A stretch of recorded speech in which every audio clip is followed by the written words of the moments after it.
Hey, today we're really excited to have Mike Zell in the studio with us, and we're going to be chatting with Mike about how he got his career started. Mike is also going to tell us some of the things he would do if he was getting started in the industry today. I hope you enjoy.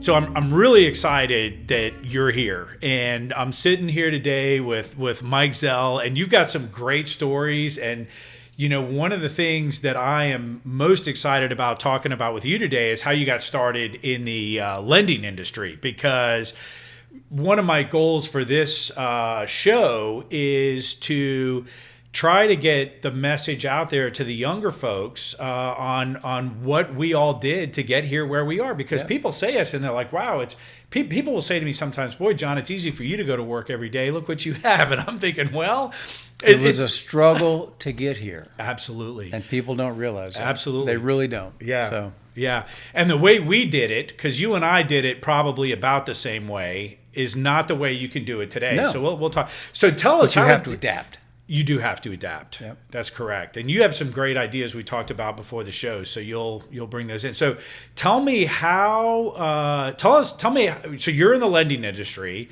So tell me the story about how you got into the lending. Where were you in life? How old were you? What was your level of education? Give us a little background. Well, I graduated from Virginia Tech in March of 1978 with a business management degree. Mm-hmm. And that's where I started my family. Met my wife at Tech, lived down there for 11 years, mm-hmm. had 2 kids, got there in 73, and had 2 kids. And I was in business with a couple of friends of mine. We had a couple stores in town. We sold the stores, and then I went into real estate. Mm-hmm. So I was selling real estate from about 83 to 85. Mm-hmm. And my family, I was originally born and raised in Alexandria. And my family was still up here. Mm-hmm. And Gene Merrill, who's no longer with us, called me up and said, hey, Mike, you ever consider going into the mortgage business? And I said, well, thought about it. Been in real estate for the last couple of years. So always, I'm always interested to try new things. And the average sales price of a home back then in the early 80s, back when interest rates were 21%, was $56,000. I had a wife, 2 kids, a dog, and my wife was making $8,000 a year. Yep. And I was on commission as real estate, working open houses literally every weekend. Right. To get my customers. Right. So anyway, so I came back up, interviewed Mr. Merrill, and he said, when do you want to start? I said, well, where's my territory? He said, well, your territory is Prince William County. Now, you got to remember, back in the 80s and 70s when I was raised, wasn't much in Prince William County. And I said, why Prince William County? He says, because no one else wants it. And I said, okay. So he threw a MLS book at me, multiple listing service book. Back then it wasn't computerized. Right. It was about 2 inches thick. Yep. And he said, here's your territory, have at it. That's amazing. And I was scared to death. Yeah. So I moved up here with $2,000 in the bank, Yep. 2 small children, a wife and a dog, rented a townhouse. In Prince William County. In Prince William You County. want to be close to your territory. In Prince William County. Yeah. And then I started knocking on real estate doors. Right. And I mean, I did the shotgun approach. I hit every real estate office on a continual basis 7 days a week in Stafford and Prince William County. Mm-hmm. Didn't go above the Occoquan River. Right. Wasn't allowed to. Right. So by doing that, you start meeting people. You start meeting people. And really, when you start doing that and you're brand new, you really get nowhere, right? It takes a while. Right. So what is a while? But what is a while? So, well, I had a 6-month, $2,000 a month guarantee. Right. It was a draw against commission. Right. And I knew that I had to make something happen because when I came up here, I had about $2,000 in the bank, mm-hmm. and couldn't really rely on family. They didn't have the money, mm-hmm. To assist. So I had to hit the ground running. Right. And it just so happened when I came up here in '85, there was a little bit of a refinance boom going on, mm-hmm. and I immediately went from 0 to 60 in a matter of what seemed like days. Right. And all of a sudden had a pipeline with 120 loans in it. Wow. And did not have a clue what I was doing. Right. Because my training was basically 30 days. Right. And in the mortgage business, there's a huge learning curve. Yeah. So. And back then, sorry to interrupt you, but back in the day, they didn't give you the kind of training that you would get today. There's no right? training. Right. You didn't even need to get a license, did you? Did not. You did not. You were taught basically a little bit about processing. I had all the lingo down because I was in real estate for a couple of years. So I had all the lingo down. So I knew what was happening, but I'm a big marketing person.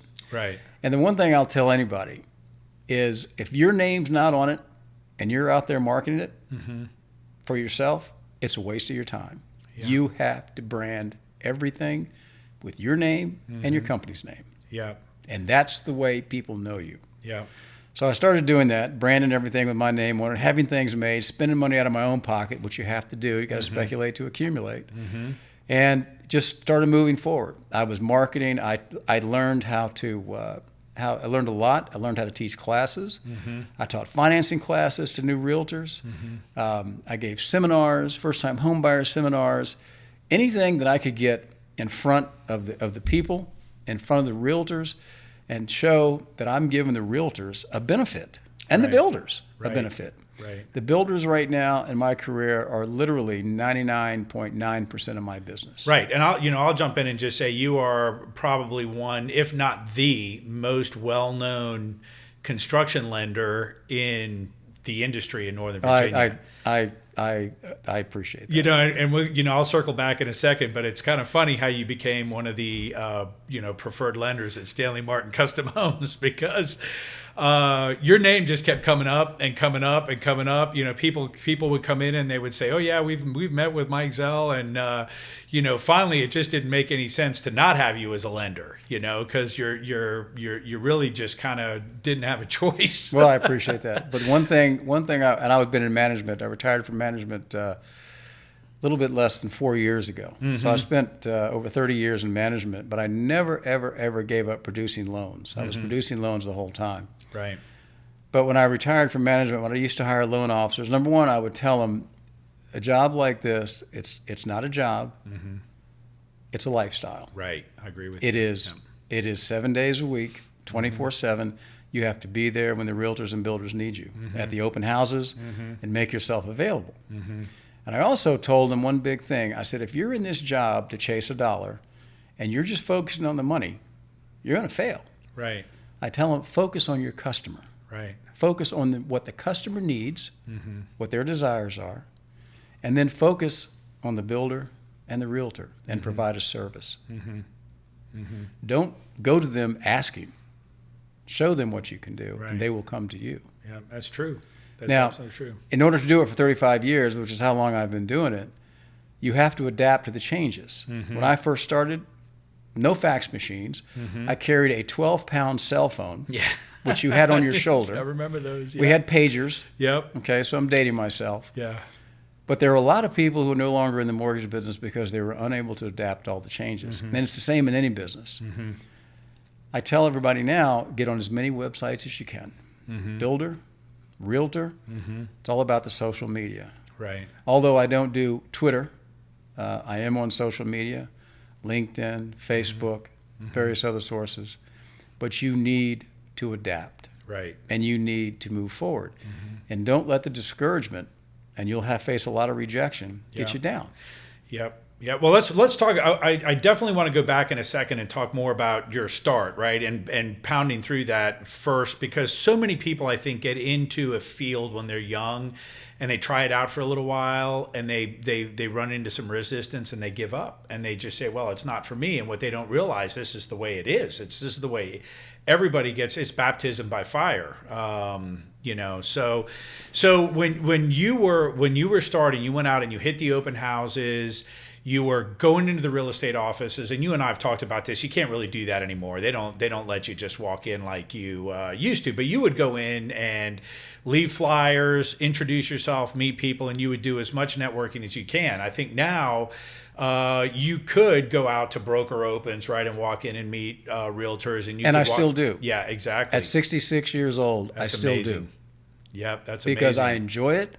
I still believe there's face time that's needed, especially when you're dealing with builders, especially when you're dealing with your high producing customers and your customers. Right. Up until the COVID-19, I went to all my closings. Right. Made sure I was there if I could be there. Yeah. Followed it up, and also gave my customers a nice little closing gift. Yeah. Which again, you're very good at that. It's really with my amazing. name on it. Yeah. Yeah. Of So course. self-branding. That's great. So when did you start to feel like you were having some success? When did you feel like, so how many years were you in the industry wearing out your shoes before you started to feel like, wow, you know what, this is really going to work? So you had some luck with the refi boom, but then what was next? Well, first of all, you're only as good as your last deal with realtors and builders and in any business. So to be quite honest with you, and this may sound funny, and I think it's one of the things that have kept me going all these years, I never really believed up until maybe 5 years ago that I was successful. Doesn't matter. It didn't matter how much you make. Right. If you rate yourself by your self-worth, which is bad, I rate myself by the job that I do. And I take everything personally as far as loans and my customers. And I'll be quite honest with you, it took me literally 30 years to say, I'm finally successful. Right. But that's what drives you forward. Absolutely. That's what drives you forward. Absolutely. And I've seen it time and time again. So many people get discouraged. They leave the industry because they listen to the naysayers. It's very, very tough. Anything that's worthwhile doing is going to be tough. And you just got to stick with it. I told my loan officers when they were going through down times, slow times, whatever the case may be, and they were doubting themselves. They were doubting themselves because a lot of what came to them was what I call background noise. They hear what the competitors are doing. They hear this, they hear that. Do you know how many competitors I've seen come and go in the last 35 years? Yeah. How many? And how many says, our rates are so much better than yours, this, that, and other. And it's that way in any industry. You have to adapt and you have to grow. And yes, if you are with a bad company at some point in time, you will have to make that change. But you'll have to decide that yourself. Right.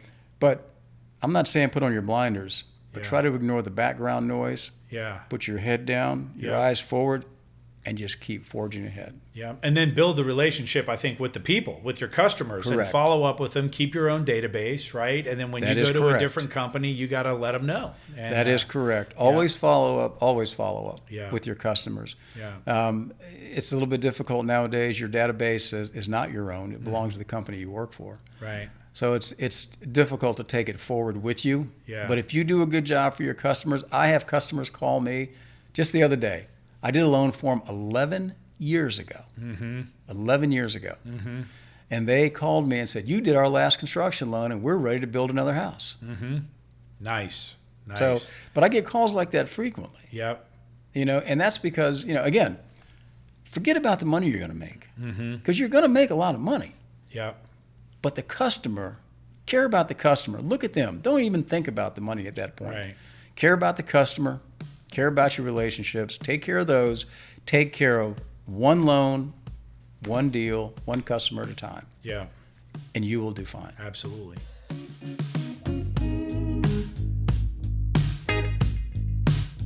Michael Schnitzer here, president of Stanley Martin Custom Homes. Stanley Martin Homes builds thousands and thousands of homes a year. We are able to dovetail on our parent company and offer very affordable prices with a boutique level of service. To learn more about our prices and floor plans, please visit our website at webuildonyourlot.com. That's webuildonyourlot.com. So let's talk about COVID. What a crazy curveball, huh? I mean, it's like we're cruising along, and you and I work together in a loose format, right? So I'm with Stanley Martin Custom Homes, everybody knows, and you're one of our preferred lenders, and we're cooking along, and then all of a sudden, really without any notice, we're all locked up in our basements. How did that impact you initially? What was your initial reaction to the whole COVID situation? Well, it's none of us really knew how to react to it. I've always been a person who liked to go into the office whether I needed to or not. But it has taught me, as well as a lot of other people, that you know what, we can do this job at home. Mm-hmm. It does not need to be to some degree as face-to-face as it used to be. Mm-hmm. Although I still believe you need some FaceTime, Right. one-on-one with your referral partners. But we've learned to adapt. Mm-hmm. And that is what we all do. Well, you've used that word a lot, and I can appreciate If you adapt. don't, Yeah. if you don't adapt, you will fail. Yes, absolutely. And you just can't put your head down and say, oh my gosh, COVID's here.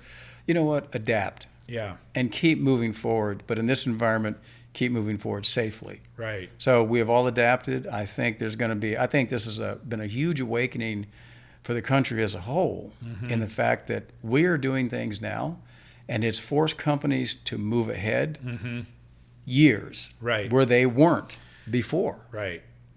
And so I think a lot of the folks with the office spaces, the bricks and mortar that we see a lot of offices, I think you drive through the parking lots here and different other states, they're empty. Yeah. Yeah. So people are getting used to working at home, and I'm not sure that we're not going to see a large percentage of the population on a go-forward basis Right. working at home. Right. And think of how much money this is going to save businesses. Yes. Like, for example, the companies who rent out these office spaces, Right. when in actuality, they really don't need them. Yeah, exactly. No, that's true. It does shift the burden a little because I think you and I are both seeing that folks now are working from home. They're educating their kids at home, and now they're realizing, and this is part of the reason behind the housing boom we're experiencing right now, is we can't live and work in this house the way it is. We have to move. So, but I think there's a lot of folks moving further out from the city into bigger homes, and you're right, they're going to get comfortable in their new situation, and when the offices open up again, they may not want to go back. And I'm currently building a house myself, and in the office I have, or I'm building, I've got desks that go up and down. It's state-of-the-art office, and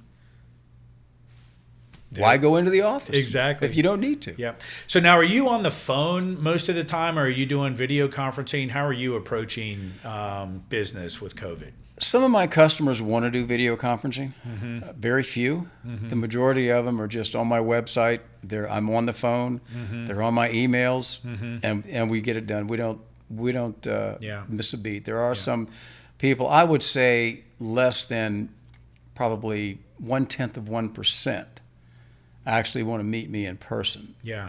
At this point, they just don't. They would rather meet on video, or they would. And actually, very few people want to meet on video. Right. Most I agree with that. Yeah, most people, it's just email and website and phone. Yeah, and we did. You know what? Before COVID, you and I and our customers, we had lots and lots and lots of phone conferences, and they actually, I think, work out better. You don't have the technical challenges, right, of video glitches or folks trying to get on to a format. Maybe they use Skype and you're using MS Teams, or somebody's using Google Hangouts, and you have all the different formats. So the phone, we can all pick up and dial a number and get the conversation going. Yeah. So, take a look at what you just said. That's how far we've come. Yeah. Just since COVID-19. Exactly. I mean, it's been one of the worst things, but it's been possibly one of the best things. Yeah. Not only, to a degree as the economy moves forward, but it's also been good for families. Yeah. Because it's brought a lot of us together. Yeah. Yeah.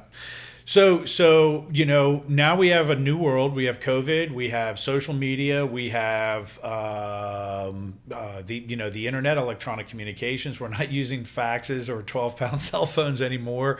So what is some of your advice to the folks out there that are trying to get started in life, and they can't really expel the shoe leather like we did, right? You can't go out there, and especially now with COVID, you're really stuck. So how would you approach it if you were starting a business today? I would, first of all, you have to do the shoe leather, but not on the shoes. The shoe leather's got to be in your head. Right. So you've got to learn, and you have to be social media savvy. Absolutely, positively. Take as many courses as you can, learn as much as you can. As I said before, be on as many builder websites, realtor websites. Your organization will have its own website. Right. That should be at the bottom of every single one of your emails, Right. That you send out in your signature. It should be a very good website. So again, you're still doing the same thing. You're still marketing. Stay in touch with your referral partners, your business partners, at least once a week. Right. If it's by phone, if it's by email. Some people don't like to be called, they don't have time. And some people don't want email, but find out what their preferred method is. Right. And send out, when you send an information, send out usable information, something they can use in what they do. Your information is good. I appreciate that. Yeah, Well, it is. I actually look for that. Yeah. I mean, it's always nice to receive, well, if you plant this in your garden this year, Yeah. you'll get this color flowers. Right. Well, that's all well and good. Yeah. But it's not usable in what Right. you do. And we're in especially the Northern Virginia area, Maryland area, DC area. Yeah. It's a high-powered area. You got a lot of fast-moving folks, and they want to know what's going to help them in their business.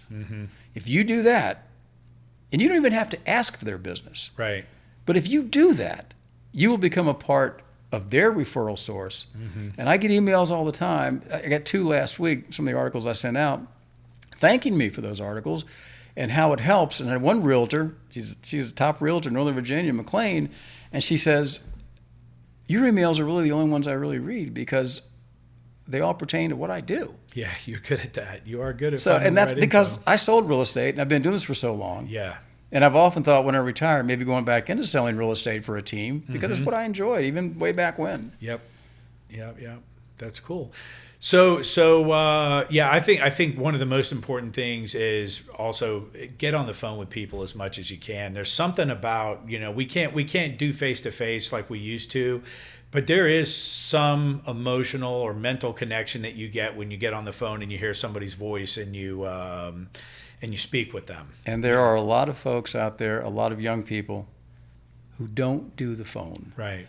I tell processors, closers, other people in our industry and other industries, please pick up the phone, call the customer, and stop all these emails. Right. You'll get it solved in a minute. Right.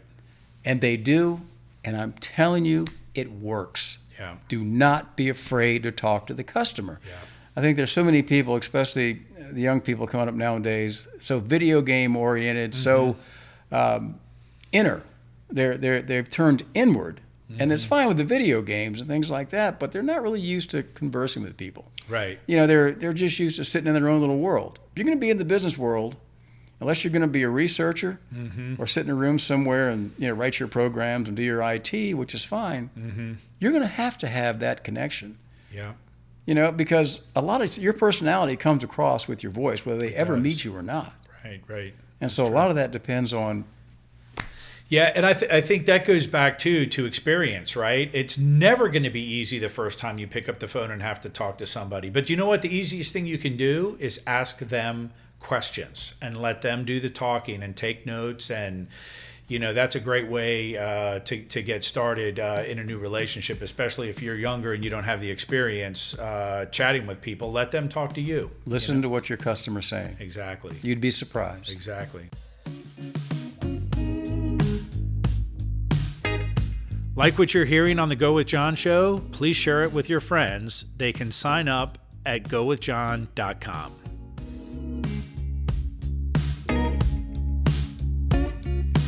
All right, I'm going to shift gears on you now. So let's talk about, tell me about Mike Zell. So you're building a new home and in a hurricane, potentially in a hurricane zone. And that's exciting. So tell us about it. So tell us about your new home. And so you've already told us you're 66. So what kind of a home are you building? Well, it's all on one square. It's all on one square. Foot? On one square. It's all on one floor. It's about 2,500 square feet. Yeah. I'm downsizing quite a bit. Yeah. Had the big houses, all that. It's I don't know that I'll ever retire because I enjoy what I'm doing, but tired of the yard work. Want to travel a little bit, do things that I haven't been able to do before. I got married in January. Congratulations. Thanks. And a lot of people said, gosh, you're 65 years old, getting married. I said, what's wrong with that? Yeah, what is wrong with that? You chronologically, you may be one age, but if you have to stay, your mind has to stay young. You've got to keep going. Never lose hope. Right. Never lose hope that that it's going to work. whether Right. it be your job or relationship. Never lose that hope. Yeah.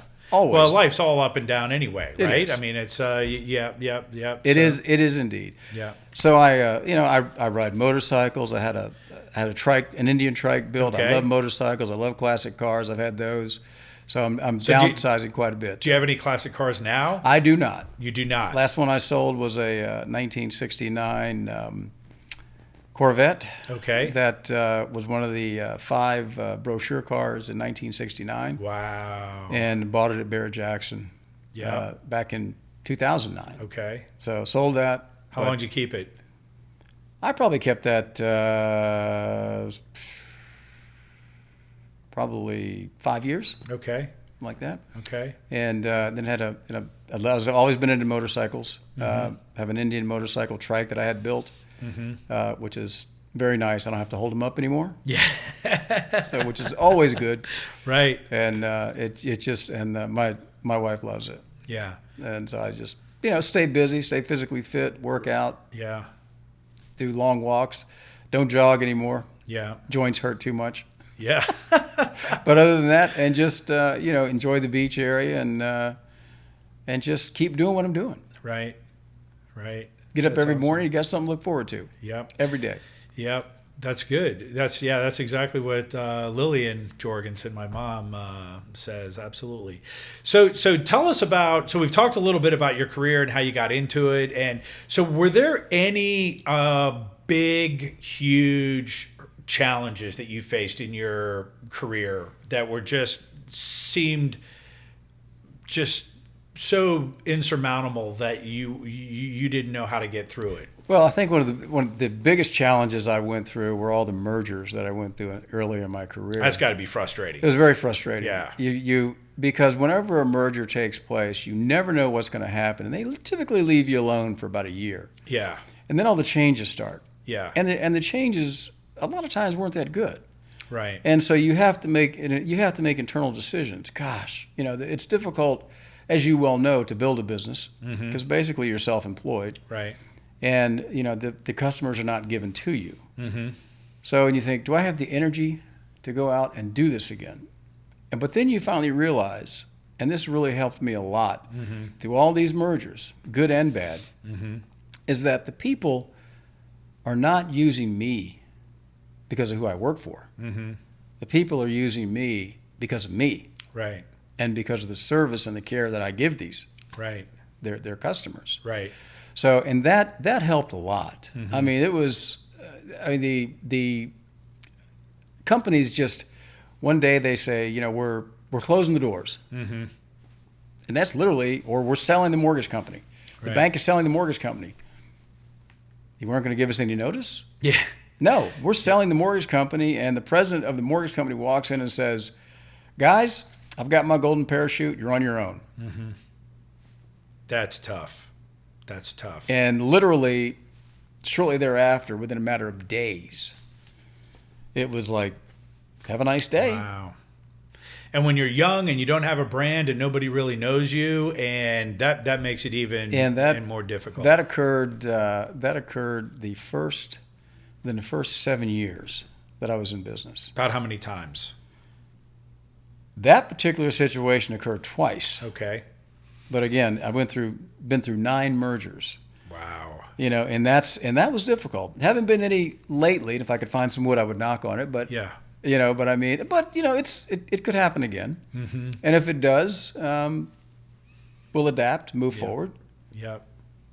and go on from there. As I said, always Adapt. and look ahead. Keep moving forward. You're going to have struggles. And you're easily found if you search for Mike Zell. Well, on nowadays, the internet, poof, there you are. it is so much easier. Yeah. It is so much It easier. is. I've had the same cell phone. I can't remember how long. Yeah.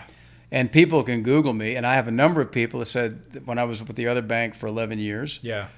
they said, well, you did my loan at so-and-so, and I found you. And I've had that a lot. And again, it goes back to customer service, caring for your customer, Yeah. and do something with that customer that's memorable, Yeah. from a service standpoint. Yeah.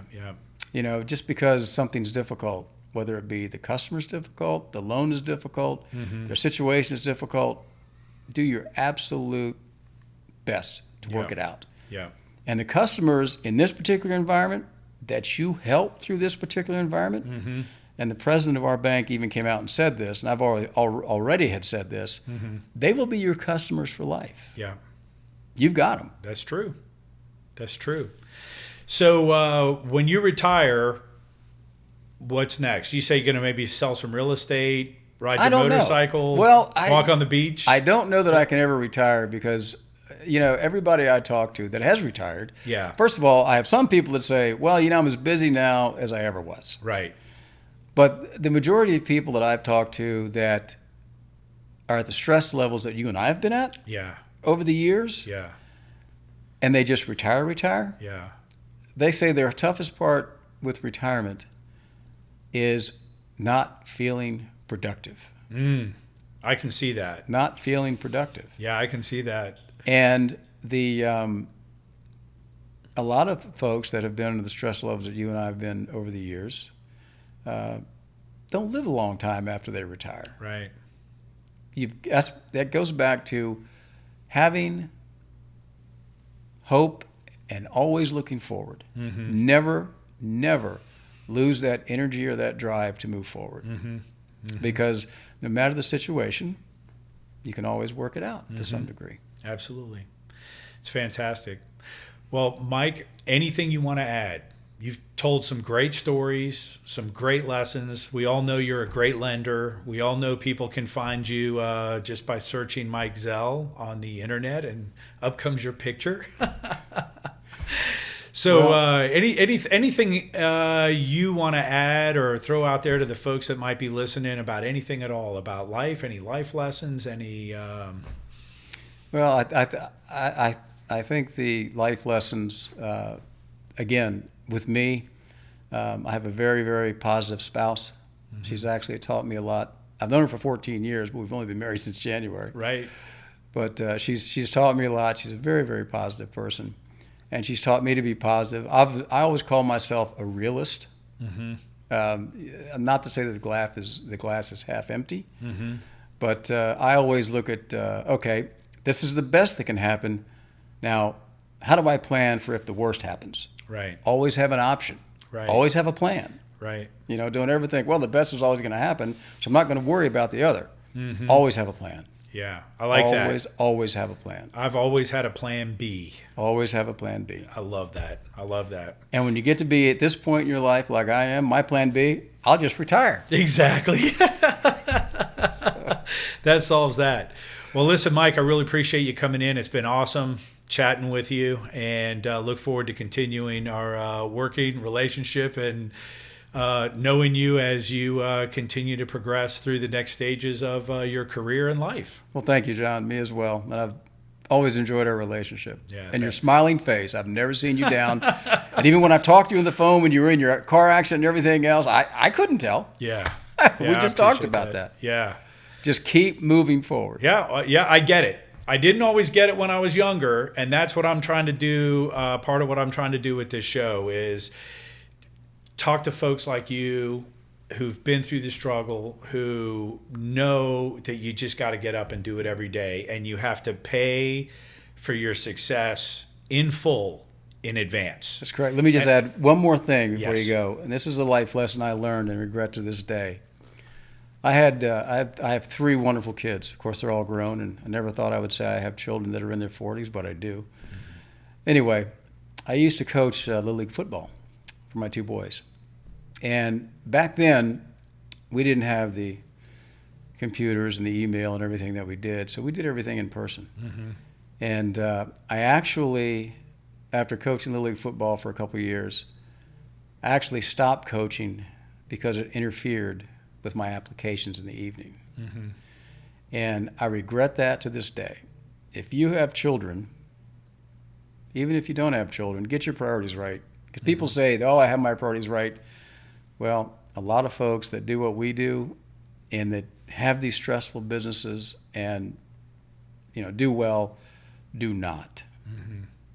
It's not God, family, and work. It's usually work, and it goes from down there. Right. And if you're that way, at some point in your life, you're going to have regrets. And I do have that regret. But as my grandfather used to tell me, I've never seen an armored car follow a hearse to a cemetery. That is absolutely correct. And that's fantastic advice. And I appreciate that advice. And I'm trying to take it right now. And it's not easy. But, it's not easy. COVID has certainly pushed it along for me. You know, I know that my kids appreciate that I'm home on weekends now. And that's never happened. You know, I've been with my kids every single weekend since COVID. And before that, there was always somebody who needed me. And, you know, amazingly enough, life is continuing, you know, business is continuing, the meetings are continuing, the sales are continuing. And, you know, my family situation has improved drastically. So I appreciate that advice very much. Absolutely. Yeah. Pleasure. Always a pleasure. Always a pleasure with you too, buddy. Thanks for coming in.